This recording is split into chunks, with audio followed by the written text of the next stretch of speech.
When you look at this image, what comes to your mind? Your childhood, your first experience at Disney World, the unique voice and the iconic cartoon affiliated with it. This iconic figure alone touches almost all of us somewhere in our hearts, no matter where we're from and what culture we're from.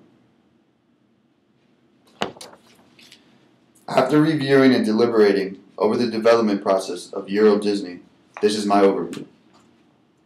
The iconic brand of Disney is worldwide, thanks to one man named Dennis Hightower.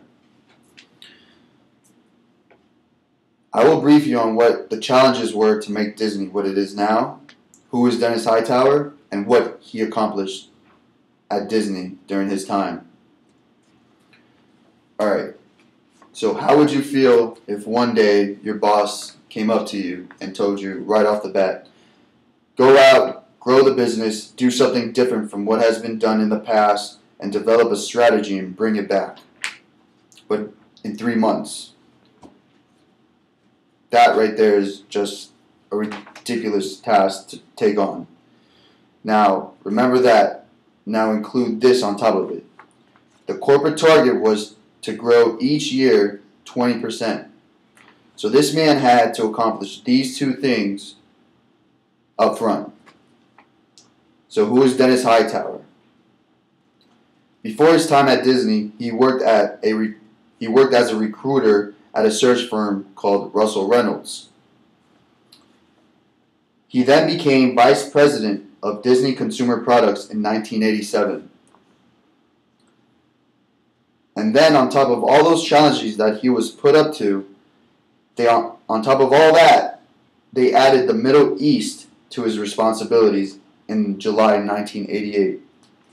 Then he was promoted to senior vice president in charge of Disney Consumer Products Europe and the Middle East. Before all this happened, before he was initially hired by Disney, as I said, he worked at Russell Reynolds as a search agent for the position. He was accompanied by U.S. Consumer Products B. Boyd from Disney, and they were moved to Europe to look for candidates for this new position that they opened. Because when they decided to open Euro Disney, the theme park in Europe, they decided they needed an office there as well. So the person that they wanted to fill this vice president position was, they wanted that person to be an American, not European.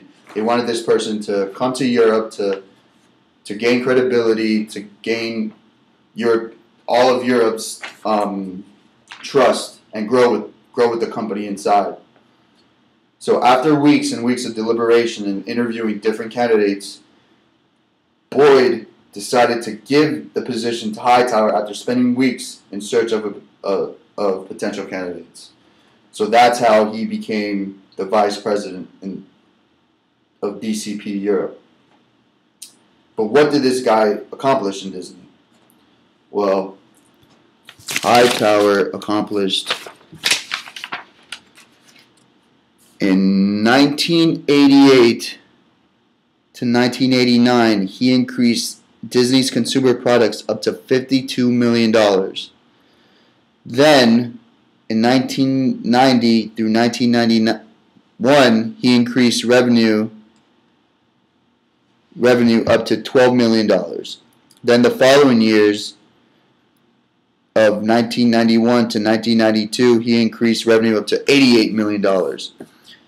Then in 1993 to 1994, he increased revenue up to $26 million. Then the following year, in 1995, he increased revenue up to $46 million. Hightower went above and beyond the corporate office's initial of 20% growth each year to 30% growth each year for the 7 years that he was employed at Disney.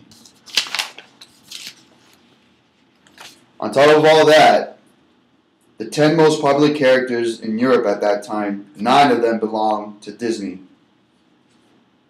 because of him. In conclusion, this is why Disney is still so iconic worldwide today, because of the help of this individual, Dennis Hightower. The enormous challenge this man was given in just 3 months, the identity of this man and what he did for Disney's brand is the reason why it's still iconic today. After 7 years with Disney's Consumer Products Europe and the Middle East, Dennis Hightower overseeing growth and retail value of Disney's business from $650 million in 1987 and back in that time, that's a lot of money, to $3.5 billion in 1993. That's still a lot of money to this day.